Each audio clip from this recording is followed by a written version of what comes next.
Welcome to the People Performance Podcast, where we discuss all things people performance. The People Performance Podcast is made up of 3 series. First up, we have the Leader Lounge episodes with founder of T2, Martin Johnson. Then we have the guest interview episodes. And finally, we have our performance episodes delivered by our very own T2 consultants. If you've listened to our podcast and you want to get in touch and find out a little bit more about what we do or how we can help and support you, reach out via help@trans2performance.com. You can stream and listen to our podcast on all available platforms. So for now, sit back, tune in and enjoy the People Performance Podcast. Coming up on this episode. Do you think that workplaces do still feel a little bit more biased towards extroversion? COVID hit and then you're working from home a lot. And I realised that was the time when I was actually felt more comfortable because I was in my own environment.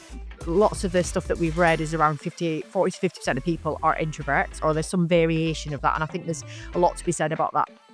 You could be a confident introvert or an anxious introvert. You know, there's kind of a few crossovers. Hello and welcome to the People Performance Podcast with me, Tracy Roberts. Lovely to see you all today. Today we're joined by a wonderful guest, and I'm going to get Jane to introduce herself in a moment. And I guess part of the reason that we're having these conversations with people that we've been spending time with, our wonderful partners and our coaching clients, etc., is because we love to be able to bring a real life story into the equation from time to time to kind of help us back up some of the work we do with our clients and the models we use. And for context, Jen and I have been working together for a while now, doing a lot of coaching. I've been supporting her in the organisation that she was working in as well. So we thought we would use this opportunity to get Jane to share some of her experience. And we are going to talk a little bit around the world of introverted leadership and influence today, which I think is going to be a powerful conversation. But I'm going to start by getting Jane to introduce herself a little and tell us a little bit about your background, Jane, and what you've been up to.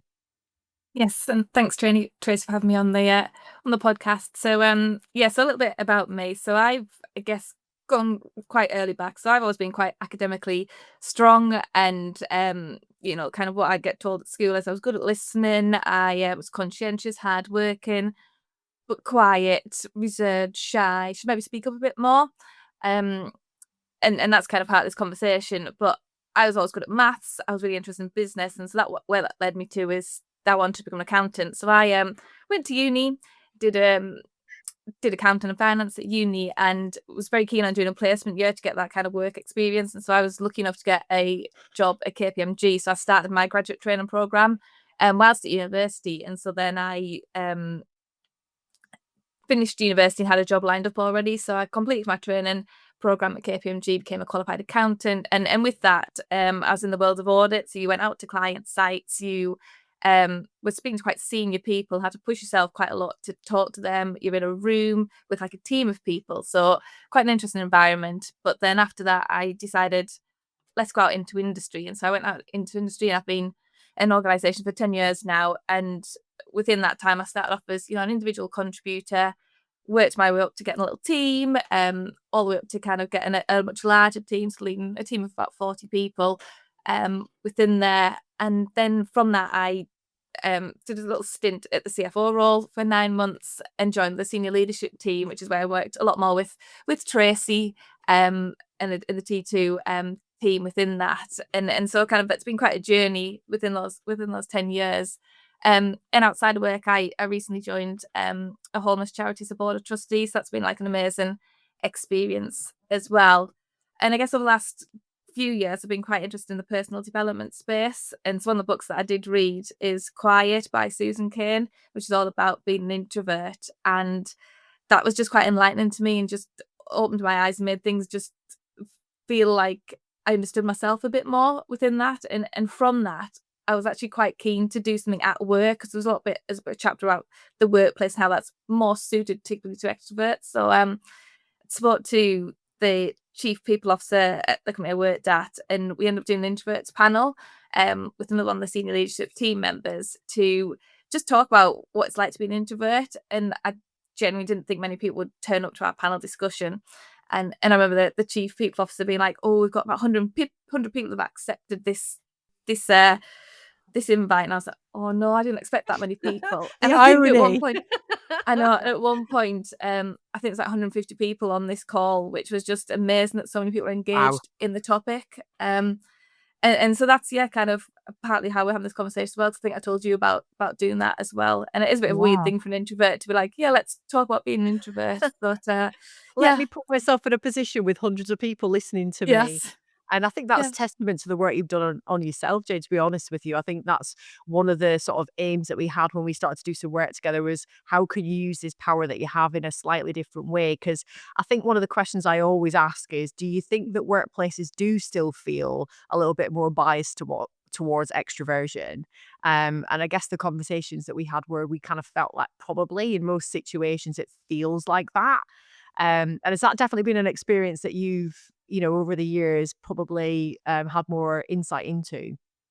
yeah. And I think, yeah, if you think about the workplace and like the office I was in, it was very much an open environment. And so, you could be sat there. And I think back to like the early days when I joined the company and I'd used to go in, go there quite early in the morning because it was quiet and I didn't know that I was doing it for that reason. And then when people started to come in, I'd put the headphones in because that was my way of kind of blocking out the Of noise. course.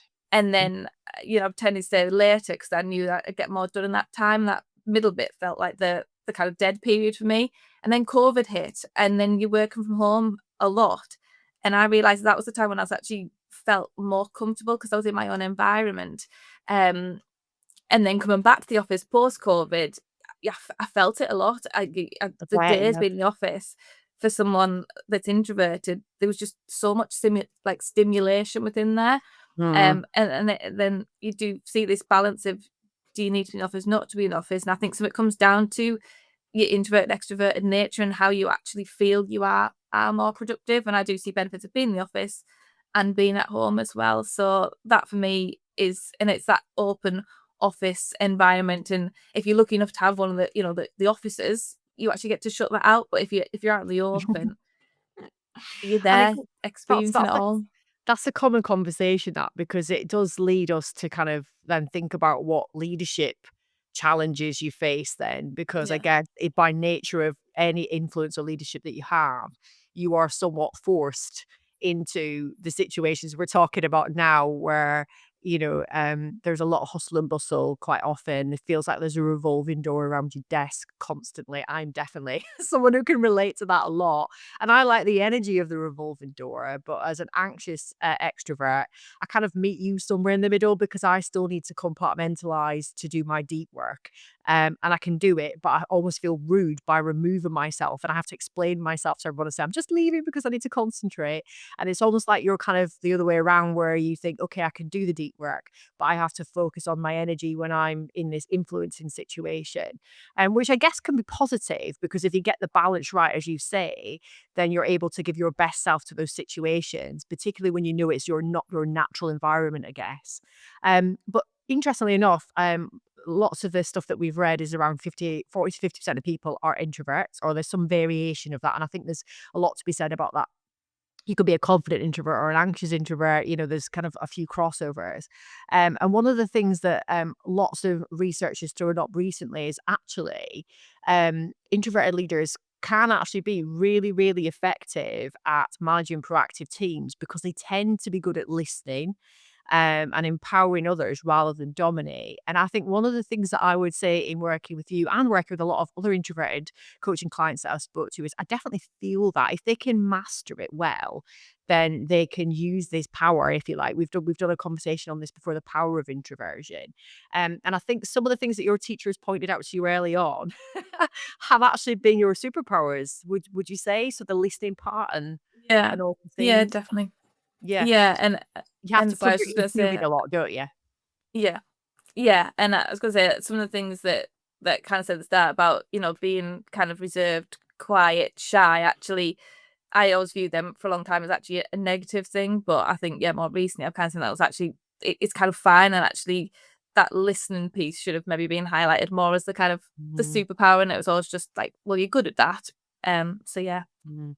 And I'm wondering really as well, like there's lots of people that have experiences when they're a child and things are said to them and it kind of sticks in your head and it makes me wonder, as you're forming as in your childhood and you have tendencies, whether or not you feel like you kind of were put in that box quite early on and maybe as a consequence of that, you kind of you say, okay, well, I'm introverted. I'm just gonna this is how I'm gonna operate. So I guess it takes a conscious decision to say, I'm gonna get my energy from elsewhere sometimes, and it might feel a bit exhausting, but I do need to use it to my advantage, and I think that that's something that you've definitely recognized over a period of time of stepping into different roles, being put into different situations.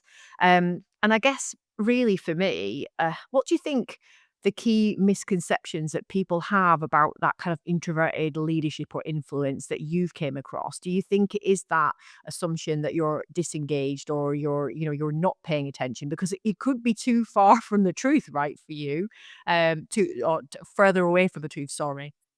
Yeah, and yeah, I think it is a bit of a misconception that people kind of see silence as, potentially disengagement, and actually it's really around the fact that there's just different ways that people want to operate, and that kind of group meeting setting is not Mm. necessarily the best place to get the best out of introverted people.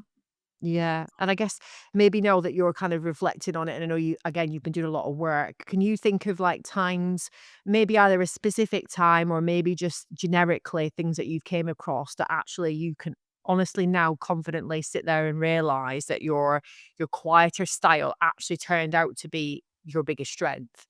So is there something that came up a lot for you, in terms of engagements, meetings, I don't know, examples of PDPs with people, what can you pick out that you think, yeah, I can now see actually where my power laid in that moment? Yeah, I think one of the big things that someone said to me recently is just they really appreciated the feedback that I gave them. And it's because I'd kind of listened to what's gone on, and because I'd really thought about, what I was going to say to Mm. that individual when I said it to them. It really struck them. One, because like I don't speak up as much as others. And when I did do it, I laid out in a way that they really liked, and that's kind of, stuck with them. So I think that's one of those kind of examples I'd have.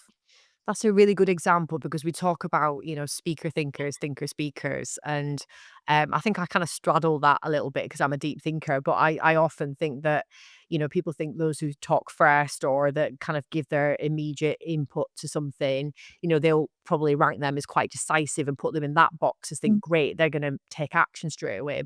And sometimes that's exactly what you need, isn't it? You need someone to go on a gut instinct in the moment. But I think you're right. I think one of the powers about understanding the way you think as an introvert is being able to take that information, distill it in the right way, and think about the message you want to land in, in the right language, in the right context. I'm wondering, has that at times been something that has been a bit of a tricky thing for you to manage? So particularly if you're more introverted, I think conflict can also be linked in with that, sometimes sort of like being a little bit more conflict avoidant. Do you think that you've managed that quite well over the years, or can you think back to times where you wanted to really, put your point across or give someone something quite negative, and then maybe at that time before you were kind of fully conscious of how you can use this power, it might have been something that made you feel quite frustrated, or you might have had to put too many softeners in after thinking about it. Can you recollect times when that's happened? Uh, yeah, it's slightly different example, but quite early on in the kind of leadership journey, I got feedback that I'd flip flop on decisions. So I'd go into a Mm. meeting and I'd kind of say, yeah, yeah, and I'd agree with something. And then come out the meeting, I'll have thought about it a bit more and then decided actually, oh no, I don't agree with that.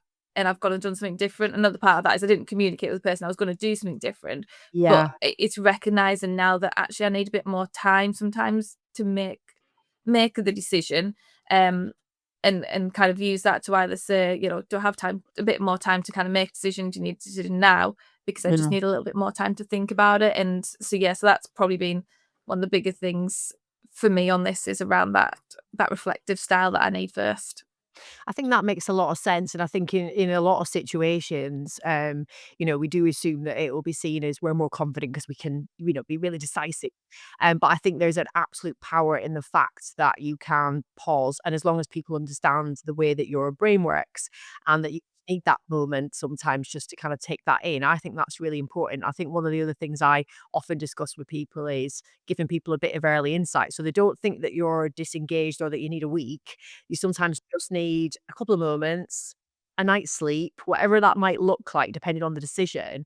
And sometimes it's about offering that early insight. So you might say something like, to counteract that situation, my gut instinct's telling me X, but I think I need to look at X before I make that decision. And then people go, okay, I kind of understand that that person's on a bit of a journey, or it could be something along the lines of, I'm leaning towards X, but I need some more information on this. So is that available, or is that information we don't have? And then you're also challenging at the same time. So I think there's definitely ways to make that work for you where people still understand engagement, because one of the bits of feedback that a lot of the people I work with that are, slightly more towards introverted way of doing things get often is that people feel like, because there isn't an immediate response, it feels like disengagement sometimes, or even a lack of interest because there's not an immediate energy behind a decision or a thought.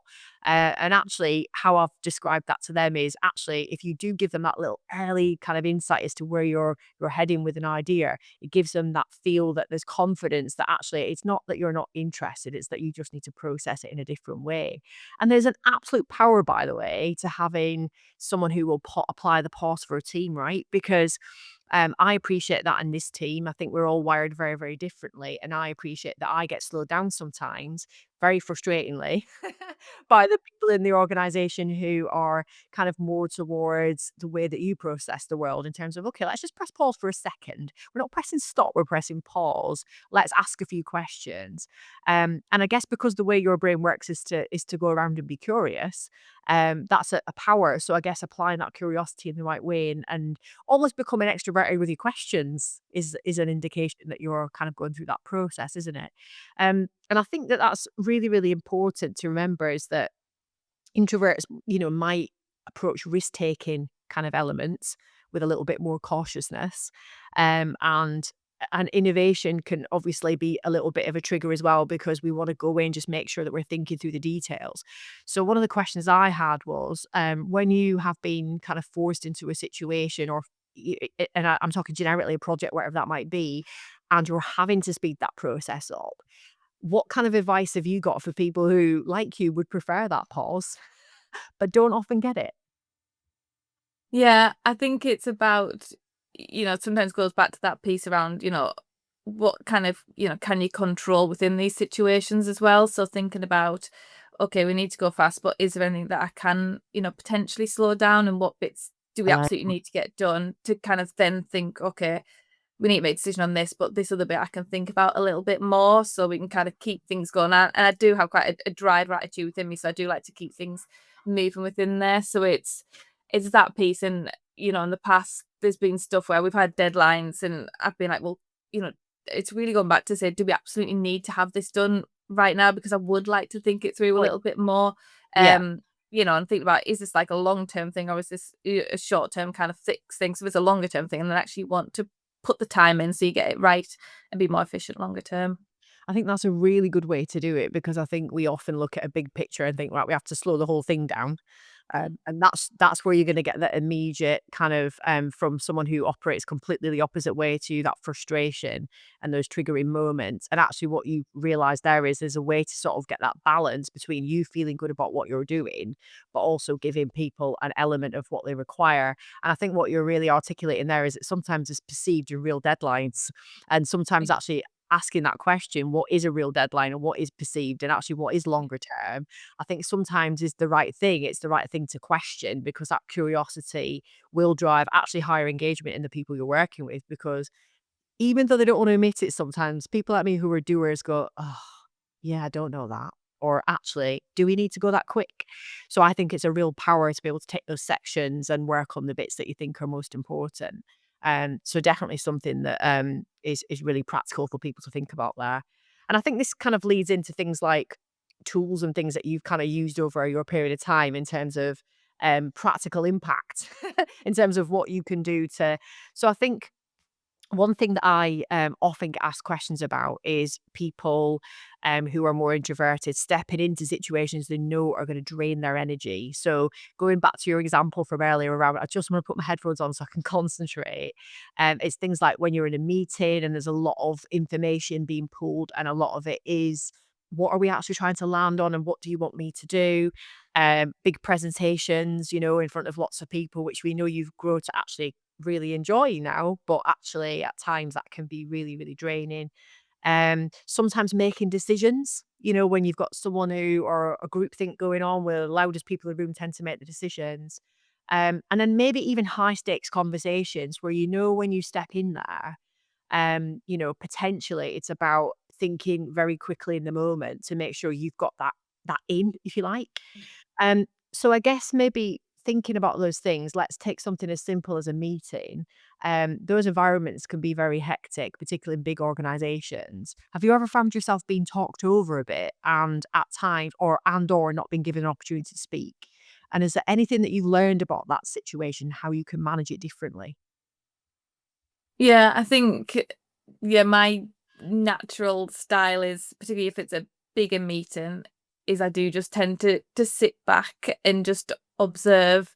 And because I like to have a lot of knowledge, I'll sit and I'll listen to everything. And so yeah, typically you'll get talked over, but sometimes just don't get that voice in there. Yeah.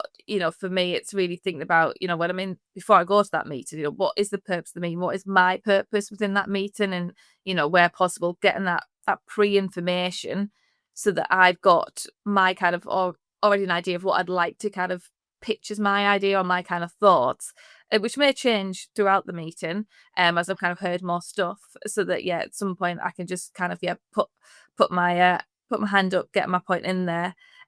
Obviously, with the kind of more virtual environment, it is in some ways easier because you can use that like raise hand function. So I've got a point. Like, You love that. whereas actually in an in-person meeting, it's sometimes just that point of, well, I'm just gonna have to kind of push myself forward a bit. Within there. And sometimes something I do use, which is a bit of a weird strategy, is sometimes, yeah, I'll use like a toilet break as an option just to go and step out the room, just to kind of collect myself and get that little quiet space just to think. And then you can step back into the room and then kind of think, right, now I'm ready to really push ahead because I've just regained a little bit of my own personal energy to Yes. push forward.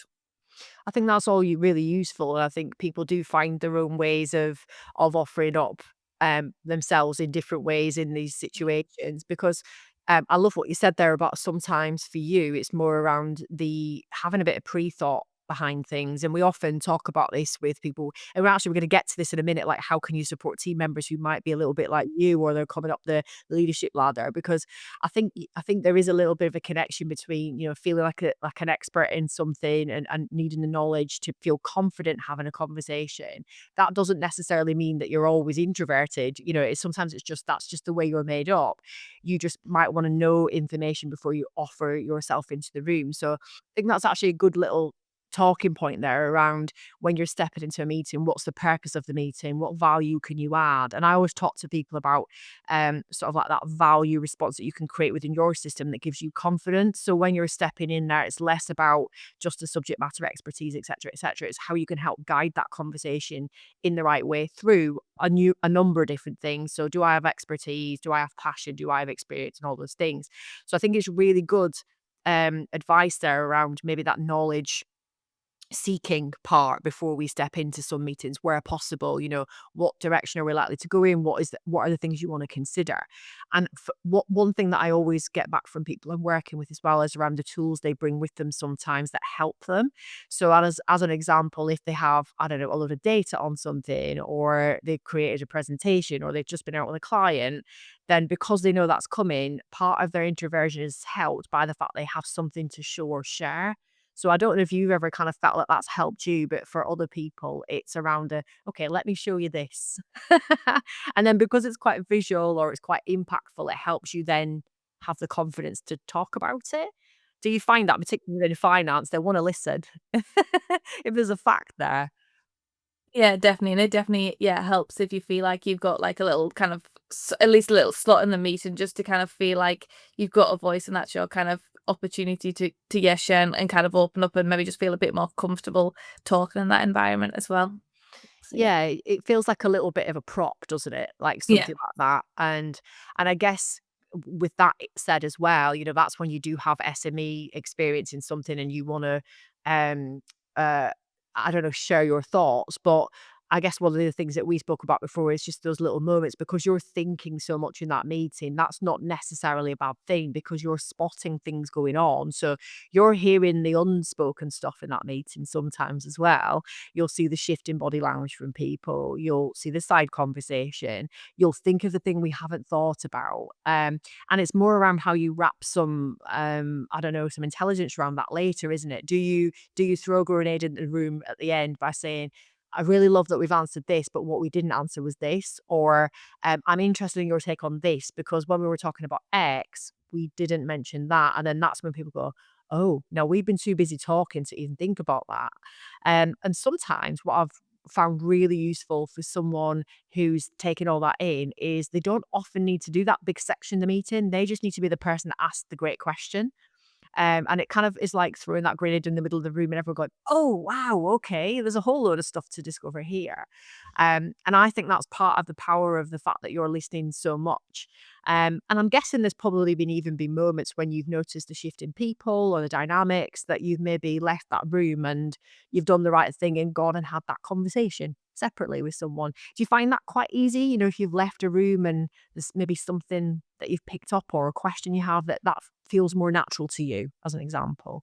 Yeah, and definitely feels like, because sometimes things have happened in the meeting and I'm still processing it kind of as I'm leaving, and it may be like a follow-up email or kind of just a separate kind of conversation is definitely the way to kind of give kind of my thoughts on something, or ask another question within there. I think it's a really good thing to consider, isn't it? And it's the bit that we don't see. So I guess there's a difference between being completely like disassociated in a meeting or seeing things and not doing anything with them. But when you're a very kind of intuitive introvert, then you pick up on the things that maybe people don't want to say in that meeting room or the things that we haven't considered. And then there's your own way of picking that up afterwards. So as an example, if we can see there's a hole in a load of numbers, you might not in that moment think I want to undermine this person and pick them up, but you might then have that conversation outside. Or it might be that you've got a great idea, but as someone so passionately talking about their idea, you don't want to take the shine off what they're doing. So then maybe the conversation after that is, I like that, and what I thought else we could try is, rather than I like that, but here's my idea, which is sometimes how it comes across, right? So I think that's really good. But it's interesting, because up to 40% of people just generally think that they get overspoken in meetings. And quite often there is that kind of like, well, what's your follow-up look like, if that makes sense? It sounds to me like you've got some good tactics to get that right. So I thought, let's use your experience as a little bit of some nuggets for other people. So for instance, I thought, let's think outside the box. Put yourself back in your first role and think about those leaders that you're working with now, or people that you're going to start working with. One of the questions I had for you was, and I think you kind of alluded to some of it earlier, was how can an extroverted leader or someone who is leading a team of maybe more introverted personalities make space for people that do feel more like you, that have their energy kind of drained in a lot of ways compared to other people.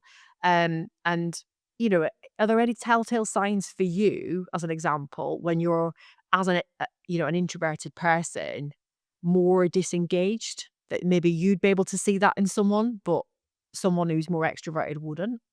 So there's probably two questions in there. Yeah.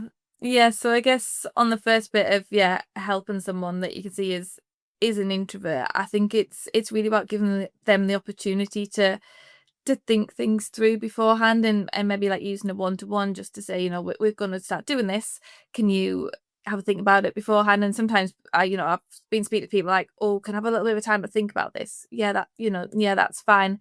And actually there's some introverts that are just really good at writing down and articulating what they're thinking about. So rather than Right. saying like, we're gonna have a group meeting about this, it's like, well, actually give me a written response, because some people are just so more persuasive and poetic, writing what they Yeah. think down. And then there is also, if you are in that kind of group meeting, and I had like a listening session before, I left that was 10 to 12 people. There's some people that were very, very talkative, and then it's kind of pausing them and saying, okay, for the other people being a bit quieter, and kind of giving a couple of people at the same time the opportunity to kind of speak, rather than just pinpointing one person. Have you got anything else to kind of say or share? Just make sure that you're kind of including everyone, because sometimes, definitely when I was getting much more junior, I'd be in a meeting room, and it is that piece because I'm the person that would just sit back. I wouldn't talk to be talked over. I just sit back and not say my piece. It'd be invite those quieter people into the conversation. Mm. And I think it is for me really important to remember that like as you say, maybe part of that conversation is what do you need, because introversion looks different to everyone, doesn't it? So like you said, there's some people who are confident introverts who actually still get a bit of energy from throwing themselves into a situation. Is just they're drained very quickly as a consequence. So as an example, a blue sky thinking day might seem okay for the first few hours if they've had a bit of a heads up, but after a few hours you'll see that energy level start to drop. There might be people who are a bit more anxious introverts who, as you say, if you don't give them an agenda and what you want them to think about, they're not naturally, even if you try and engage them, it's not going to feel natural to them. So I think part of that conversation, going back to what you said there, is actually checking in with what feels good. I love some of those ideas around some ideas in emails, because emails and virtual and stuff get a bad press, but there is a way to use them for good, right? And I love what you said there about some people just being poetic. Once they've got time to think about it and they can articulate it in words, I think sometimes you'll get better quality conversations starting as a consequence of that. So I don't know, I'm definitely quite a reflective person. So I'll maybe make a gut instinct sort of decision, I think, but then I'll always give myself a little bit of a pause, particularly when it's people focused. And then once I try to articulate it, it helps me actually then probably get my communication strategy a little bit more in tune with what that person wants as well. So I like the fact there's a little bit of thought going into that in terms of how you can set people up for success. And I guess what's quite funny about that is if we walk into a room here at T2 to lead a day and because we're looking, we have psychometrics and things and we can kind of generally tell what kind of energy we're going to get. We really do think about actually how to get the most out of people. So there's a little bit of that in leadership, isn't there? We will get all the people who are working together who are quite similar to maybe describe things in their way. And then we might get another group of people that do things in their way to do it completely differently. So you've got to adapt your approach to make sure that you're making sure that everyone's involved. And from a disengagement perspective, that's an interesting one, isn't it? Because I guess when I reflect on people who I've worked with that are more towards the introversion side of things, they tend to have a lot of telltale signs. So I've had a lot of people that, I think you said, headphones go on. Or it might be that, for instance, I can give a good example of this. Certain people, their battery's full. So quite often people will be hovering around the meeting room 20 minutes before to have that chat. And actually, usually the introverted person comes straight in to that meeting at the right time. And if it's, in a normal kind of situation, that's pretty normal for our personalities. If we see that a little bit more, then we're probably realizing that quickly that social battery is being drained. I guess from the other side of things, for a leader, obviously we're talking about here how we support people. I mean, how would you like to be approached? So let's just say that back early in your career, people were viewing you as removing yourself from situations. The headphones were going on a little bit too much. I guess a good conversation or a little bit of advice here would be, how would you have wanted to be approached so that it didn't feel like an attack? Because we do get this question all the time. Well, what about those team members who are that introverted? They don't engage. So what do you think we could consider there? Yeah, I think it is about understanding their style, and definitely just do it as a one-to-one conversation in somewhere that kind of feels like a safe kind of space. So obviously not just approach them at the desk and being like, why are you quiet? Take them to a meeting room, and just understanding what is important to them and how they can um how they like to operate as well. And as I say, the kind of virtual environment is definitely something that I think seems to be more of a preference for introverts within there. But there is that balance of some people do feel or do seem so introverted that if they had the choice, they would just always stay at home. And actually, I do feel like you probably do need to be in the office some of the time to have those kind of connections and conversations And within there. I think I like that, because I think to reflect on that and say, how do leaders get the balance between engaging but not scaring people and putting them into situations where it's uncomfortable?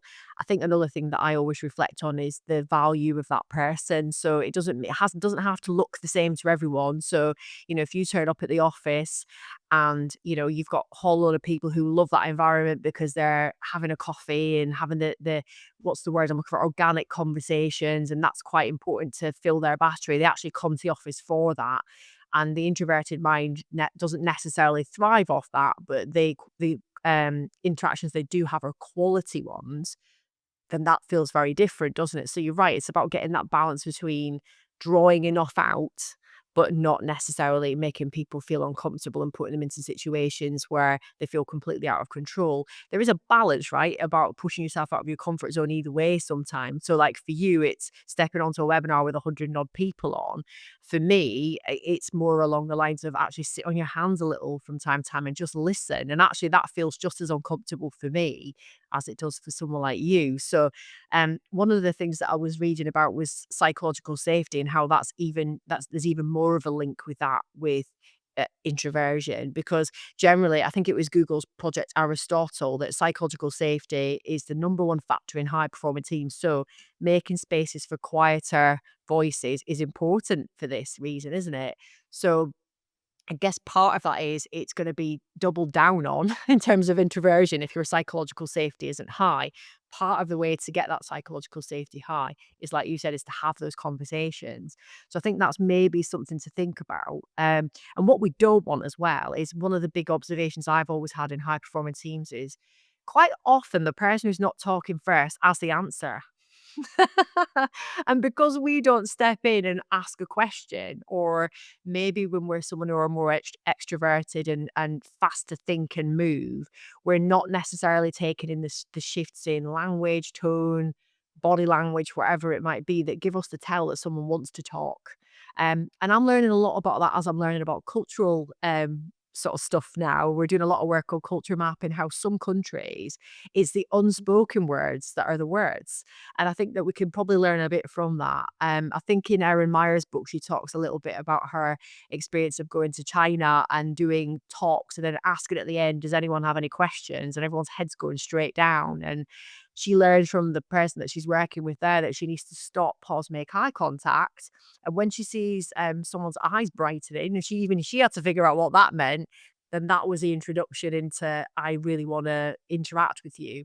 Now, I know we're talking about it culturally, but actually there's a little bit of crossover there between natural introversion and even living in the UK, right? Because if you're given enough space, you might just say the thing that's important. If you're asked the right question, you're going to respond. You're not going to go, I still need to think about this. You're going to be prompted to say something like, well, my gut instinct is X, or something like that. So there's maybe a little bit in there around the questions, the pause.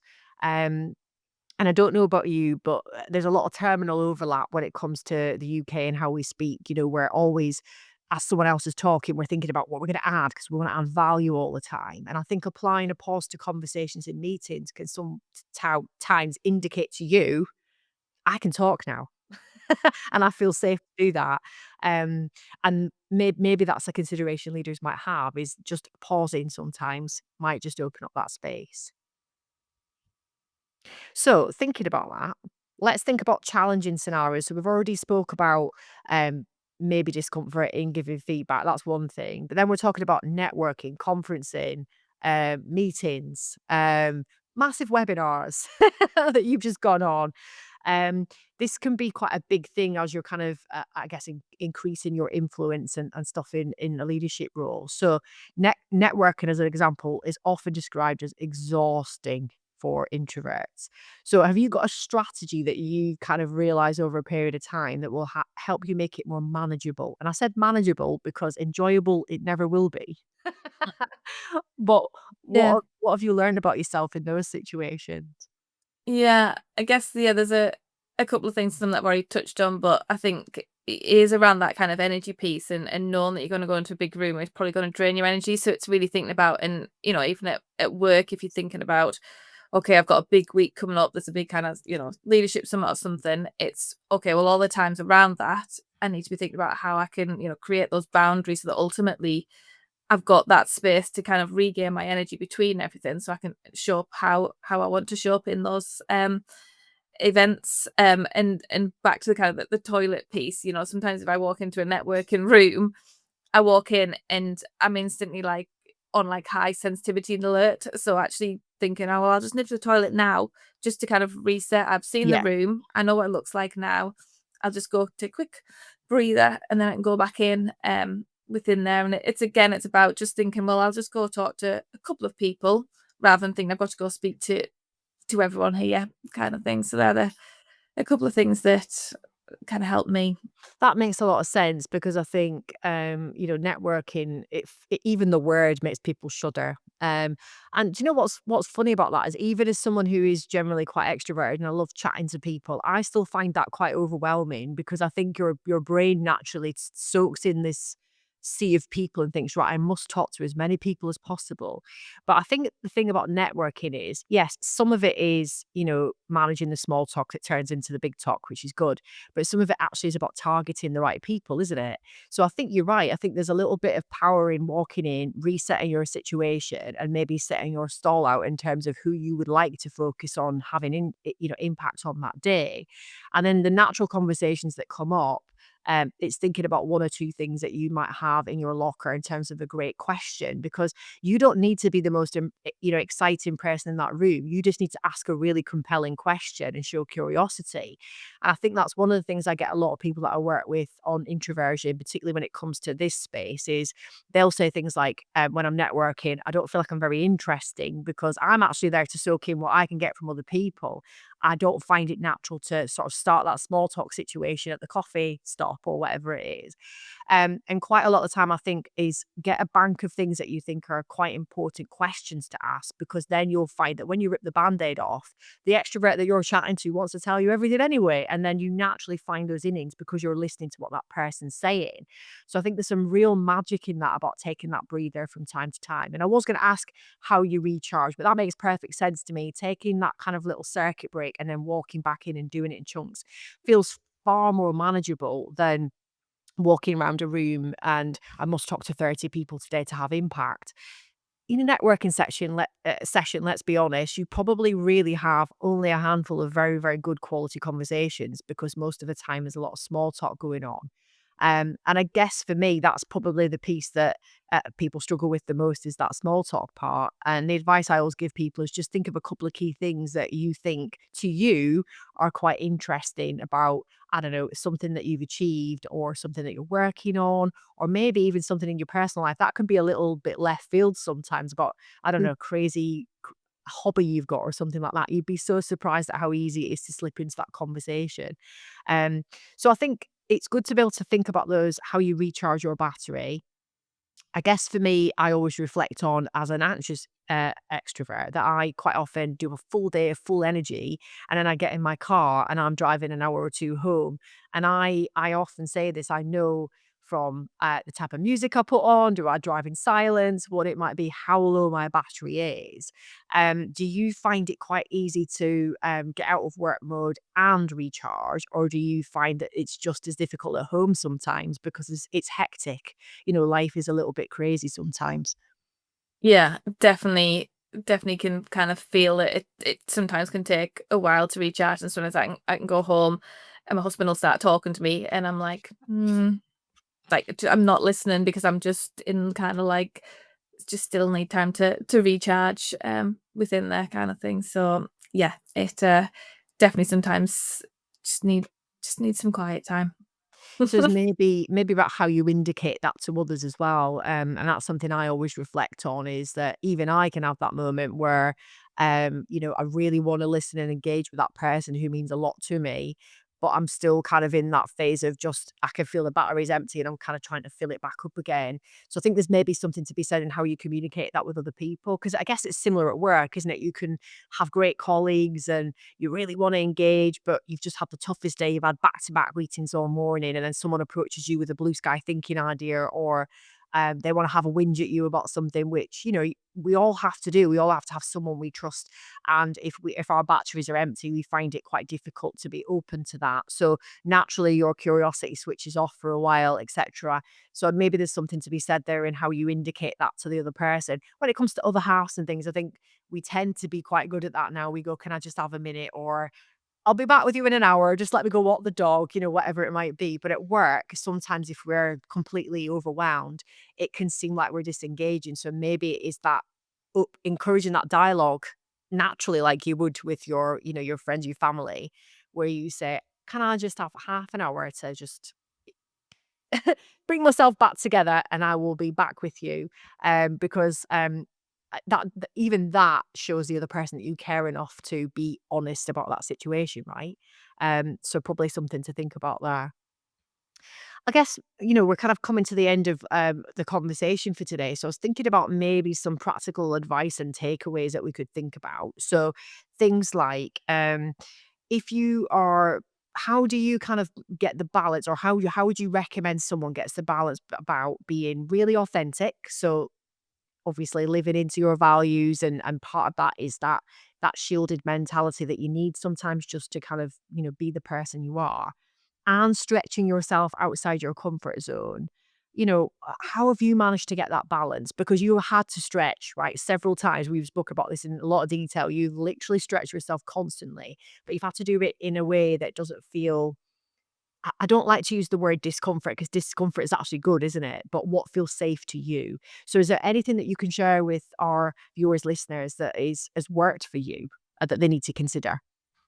Yeah, I think it's first of all is just recognizing that, kind of who you are and how you kind of show up is actually, there's leverage in that, the way that you kind of can listen and that, and to just, be happy with kind of how you are. And then it's really about just taking small steps on that kind of journey of kind of stretching yourself. So, for me, I remember at the start of kind of joining the organization, looking at the CFO and thinking, well, I can never stand up there and speak to a whole finance team. And then, slowly, well, I'll just stand up and do a little quick update, and just little steps all the way to kind of where I am now. So it's that constant, okay, I'll do that. Okay, I survived it. What's the next thing? What's the next thing? Because yeah, there is that kind of that stretch and thing, but then also knowing that you can just go back to kind of spend a lot of the time just in your natural kind of self.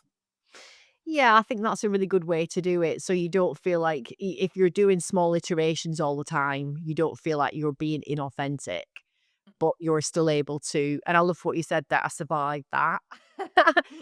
Or that you kind of remind yourself that and use that reflective practice, which you're good at naturally anyway, then it will give you a little bit more confidence to step into every other situation, just with a little bit more self-efficacy, thinking, I can handle this. And I guess one of the other things to consider there is there will be times where things did feel overwhelming and maybe was just that step too far. And it's maybe thinking about how you iterate next time to use it, but not retreating completely, pushing yourself into a situation where, and I guess one thing to reflect on there actually is that you have this CFO role as, I don't know if I'd be confident enough to do that, but I think, like, skills wise, the job, I could do the job. So the attributes that are required to be good, that's the bit that I need to work on. And sometimes people don't separate those things out. They don't go, they might have all the skills, but they think that the personality or the attributes doesn't quite suit the role. And I think it shows by what you were saying there, is that you can make those changes, you can do the role just in a different way, but you can also learn from the people that you're watching that do things differently and think, how could I do that, but just in my way? And I think that's a good reflection, isn't it? You can look at people you admire and think, I love the way they do that. I wouldn't do it like that. How I would do it is this. And I love the fact that you can, then think about you stretching, but within your limits. And it's certainly paid off for you, right? Because you've had some really great opportunities. You're about to step into a really interesting, fun new job now, and again, you're stretching again, but in the right way, because it's exactly what you want to do. So it does show that it can be done. There is a confidence in that kind of introversion and using that as a superpower. So last thing that I was just thinking about there was, if we could go back to that teacher at school and think about when they were talking to you in that classroom or what they were saying to you, Is there something that now that you're older and wiser, that you would tell your younger self about embracing your introversion or using it in the right way that, if you'd known it back then, rather than having to take this time to figure it out, can you think of something that would have really made a difference?